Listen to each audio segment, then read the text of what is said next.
Atoza même libanda ezosima yo. Wapi nzamba délivrance. Les changements, les changements.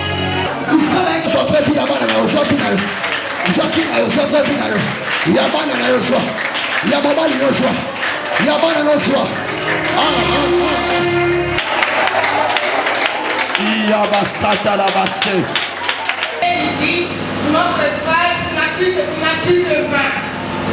Alors Marie était partie chez Jésus et parlait à Jésus et il n'a pas de vin. Tout le monde était Batubaya qui est pas à Marie, Koye Samarie, que Miluno Tozana, Tozani, Lususu, na Vinote, Kasi Marie, Péakena qui n'a tout, n'a pas la yes pour la Koye Yesu, Miluno et Sali n'a pas à Kale, Sali Lususu, na Vinote. Et Jésus-Christ avait dit qu'il n'est pas en temps de faire quelque chose.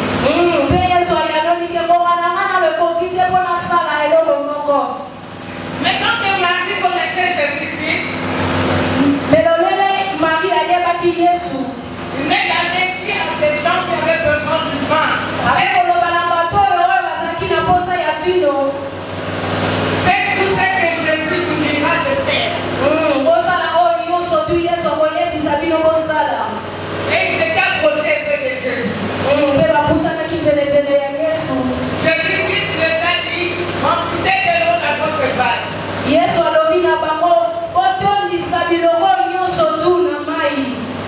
Et ils ont même fait ce que Jésus avait demandé de faire. Et qu'est-ce que Jésus avait fait?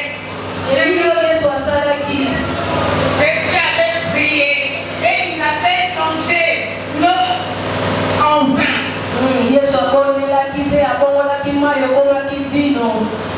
C'est comme toi, bien-aimé. Tu as besoin de changement.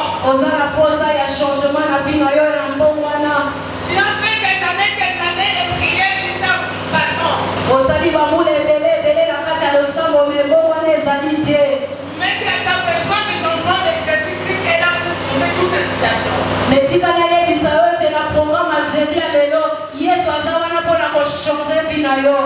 Comme il avait changé le vin et il est capable de faire pour toi de prendre son baptême.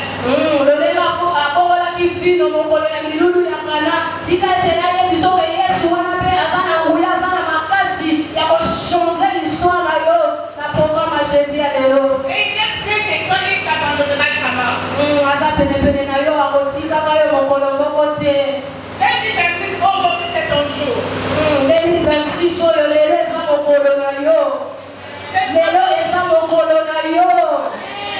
Aujourd'hui vraiment c'est ton jour. Tu vas avoir un grand changement dans ta vie. Toute ta vie. Et c'est toi que tu dois croire. Que je suis venu aujourd'hui, tout va changer.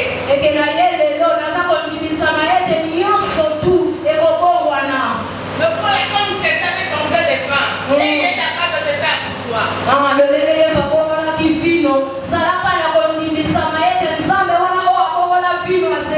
C'est le même Dieu qui est capable de changer l'histoire à vie.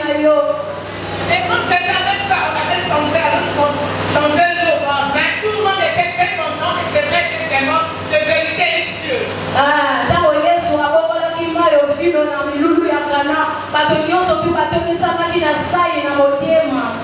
Et pour toi aussi, ça sera plus merveilleux.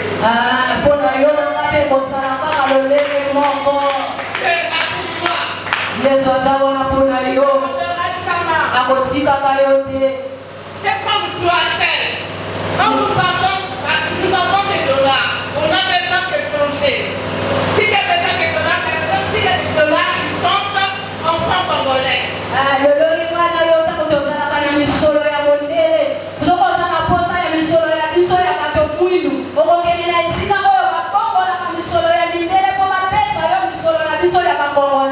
Oui, tu as besoin aussi des francs congolais, tu as besoin de changer ta tête en dollars.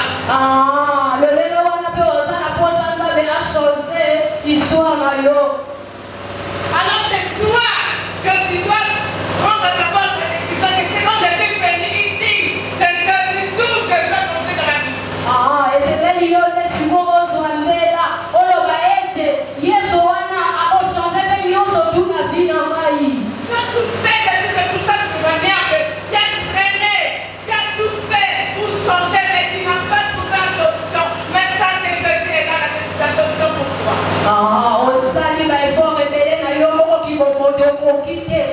tika na ebisa yo lelo Yesu azawana pona koboko la fina yo akotika kayote il est capable de tout. Alléluia. Amen. Alléluia. Amen. Répondez Jésus, Alléluia.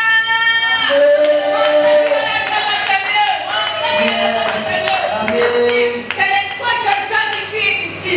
Ici, c'est l'étoile de Jésus-Christ. Amen. Nous ezali etelo ya Yesu. On apprend tout. Toyekola nyonso.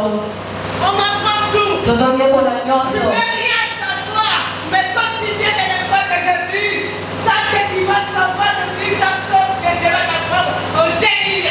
okoyeba eloko te metika nayebisa yo ntango ye na jeti mingaka elelo na ekole ya Yesu wana okoapprendre nyonso Et il est capable de ça.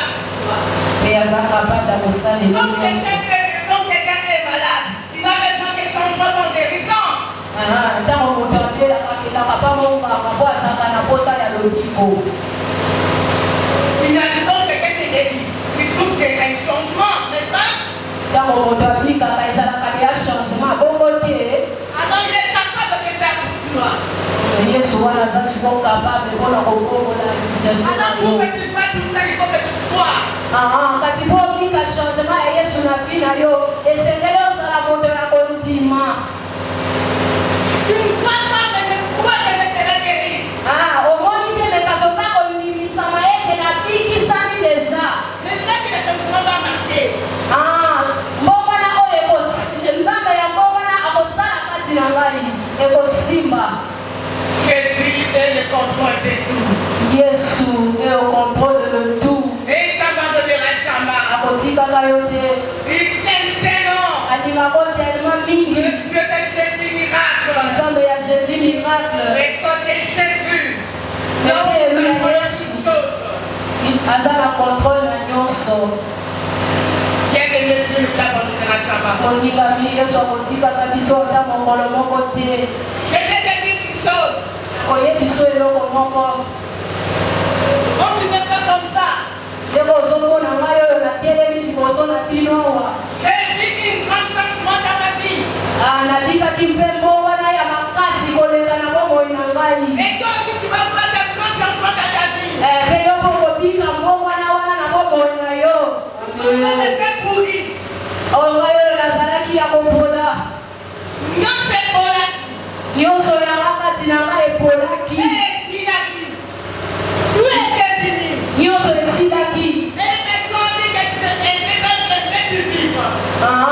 mpe baminganga balobi ke na eta oyo tokosala lisusu eloko te. Mais regarde-moi aujourd'hui, je suis vivant. etala ngai lelo naza na bomoi na telemi liboso. Est-ce que nous pouvons acclamer fortement pour les dieux de la résurrection, les dieux qui est capable de restaurer ce qui était pourri. Alléluia. Le Dieu des changements, il est le contrôle de tout. nzambe ya mbongwana aza penepene na biso. Bien-aimé dans le Seigneur, ningami kati na nkolo. je vais dire une vraie bonne chose. nalingi naloba susu eloko mosusu. Dans notre foyer, dans notre quartier, na quartier na biso nous avons deux pères. toza na batata mibale kine ekokota na kati ya ndako na yo. Tu as fait des années pour sortir, pour aller se déplacer, pour voyager. Ça, pour sortir cette année, même merci. Dieu pense dans les transactions de miracles pour toi. osali bambula ebele osomba bapasseport chaque année okenda kokotisaka badokuma mais solution moko ezomaka te. tikanga nayebisa yo kam na 2026 oyo okozala lisusu na mboka moko te okende na mboka bapaya. Soyez bénis tous. bopambolaka bino nyonso. Soyez bénis tous. napamboli bino na kombo na Yesu. Que le Dieu de Jean m'a dit le compte pour bénir tous les jours de votre vie. nzambe ya tata na biso lokoto apambola bino bikolo na bino nyonso na saa moyo oyo. Amen. amen amen amen. esko tolingi kobetela Yesu maboko mpona exaltation oyo. amen amen.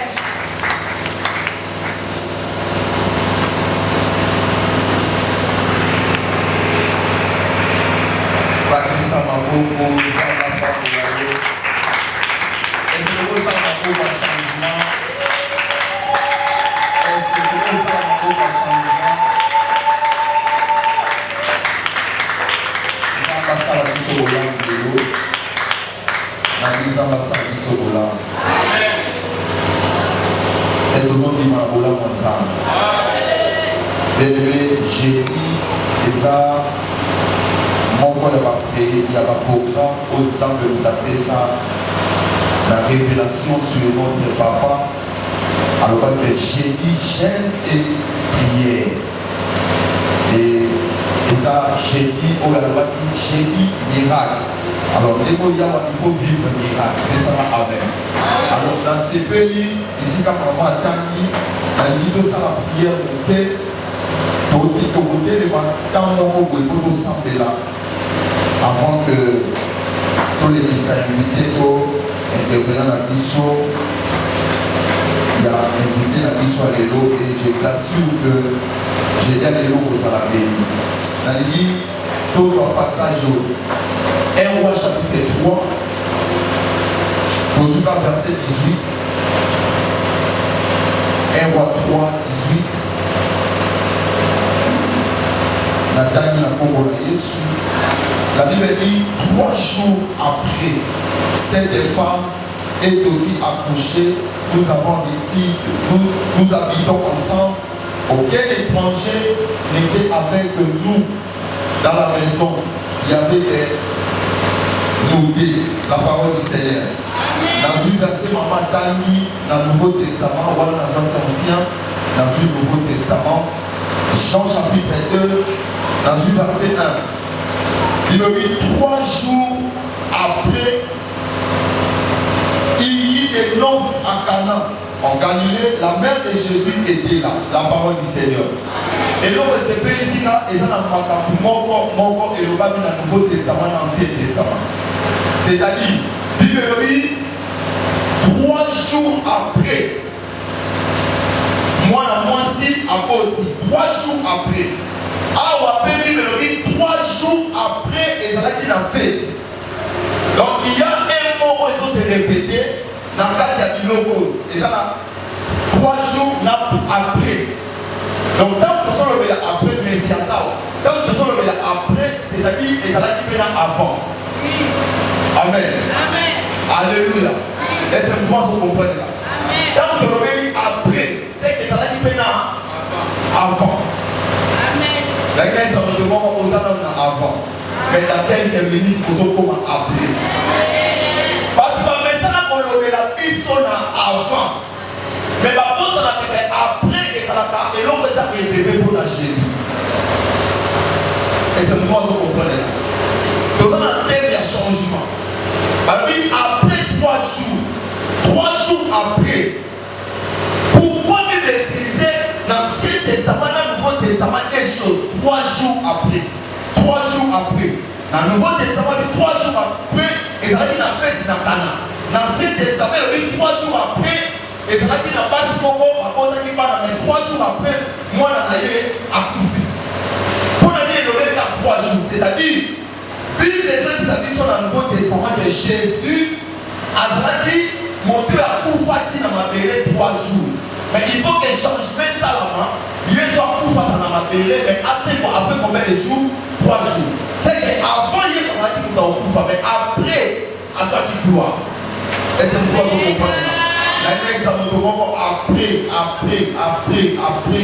quelques minutes, ça va finir avec changer. Amen. D'ailleurs, on les a évités au côté, aux autres, on les a tout ça va déclaration. Nous allons prendre quelques minutes, tout ça va déclaration. Après, avant, après. Avant d'aller aux malades. Oh, je bénis le Seigneur, tant que moi, ma mère sert à Télévision. Vous savez l'église, le roi la puissance, mon d'accord, ma mère sert. À son père, ça témoignage, toi, Télévision, par hasard. Au monde normal, mais moi, j'ai vécu comment maman a combattu. Mais la combattu dans l'hôpital. Si on a un mot de maman, on a suscité. Mais ça fait à ça des changements. Il y a la couffe à couper, c'est un bon mot. La guerre, ça me demande en prière aux autres salles, les losas de face à un changement. Quand nous avons le changement, parce que moi j'aime beaucoup On doit comprendre que si l'âme a ça un changement dans la vie, le diable n'est pas pour ça un changement.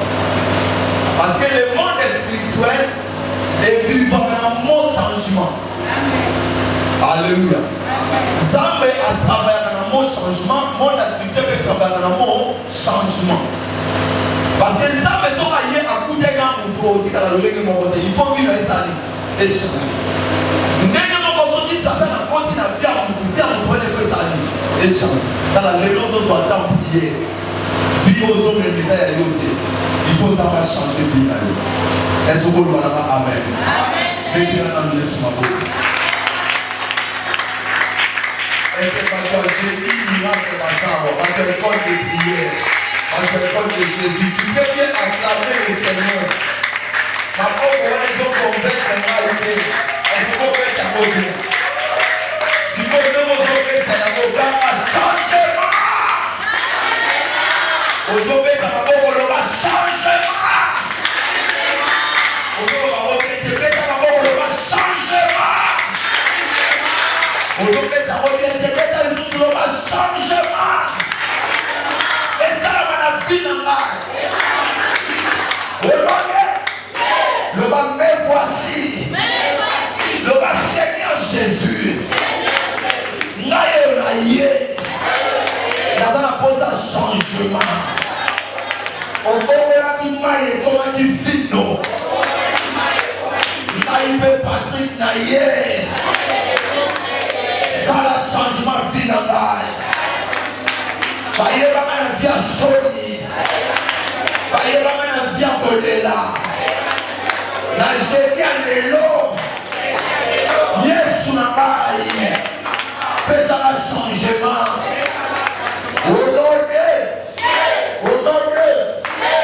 Et nous allons comprendre les locaux. Nous devons soit à prier avant de prier sa côté à l'élever. Par contre, vous pouvez tous les sans ça. Changement côté à la vie dans la. Dans une situation où vous vivez, maman peut cet exemple vraiment pas bien. Alors, tout le monde a monté ça dans $, à 4 pièces par pièce francs. C'est que oh, il y a qui n'a pas éloué la forme et ça qui est comme la forme de sous. La comme on mouchoir il y a pièce maman de lui ça les champs ils ont mouchoir dans la Bible. Donc ça les change. Oh et comme il y a et ça sur il y a et comme il y a parce que ça les change. La Dieu semble la yaya. Il y a des choses au pays dans ça, le bas dans ça. Faut dire ça changement dans ta vie dans la vie dans la semble là.